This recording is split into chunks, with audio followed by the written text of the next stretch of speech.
Criminologist who spent years as a detective specialising in major crime.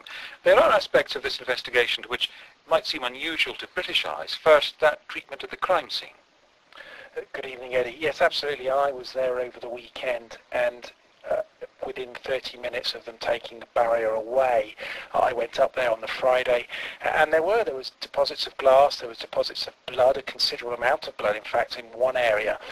And whilst they had clearly searched the area around where the car was, it was clear that they hadn't searched it in absolute detail, because actually on the floor was a medical gauze that I found, which had obviously been used to treat one of the victims there because it had blood on it.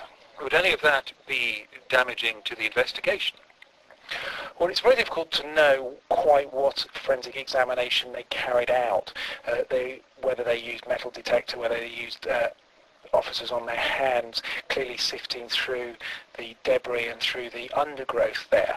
It is somewhat surprising now they've gone to the efforts to actually put the barriers back across, having spent the last 3 days or so with journalists and members of the public going around there.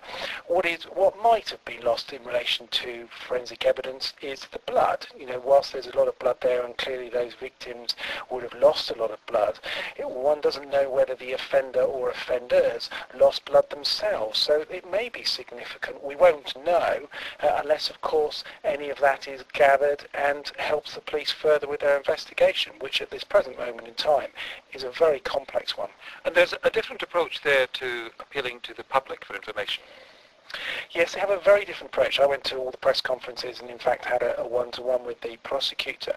And the situation there is, whereas they speak about the information, the inquiry, they don't make direct appeals to the public. And of course, in this case, there are 3 significant witnesses. There is the young girl, the 4-year-old girl that was in the back of the car. Now, she's already been spoken to and says that while she heard a lot, she didn't see anything.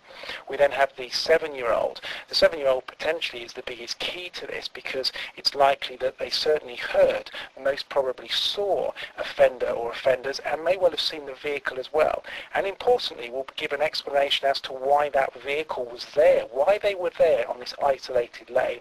And then we have the other man, who is the cyclist, the RAF cyclist, who was cycling up the road.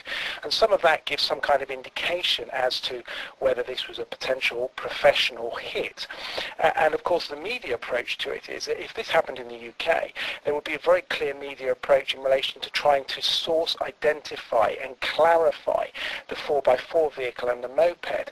We don't know, other than it's a 4x4 and it's green, we don't know any more detail than that, and they don't openly go out in the media there and make appeals for whoever was driving that vehicle to come forward. Mark Williams-Thomas, thank you. In a few moments, more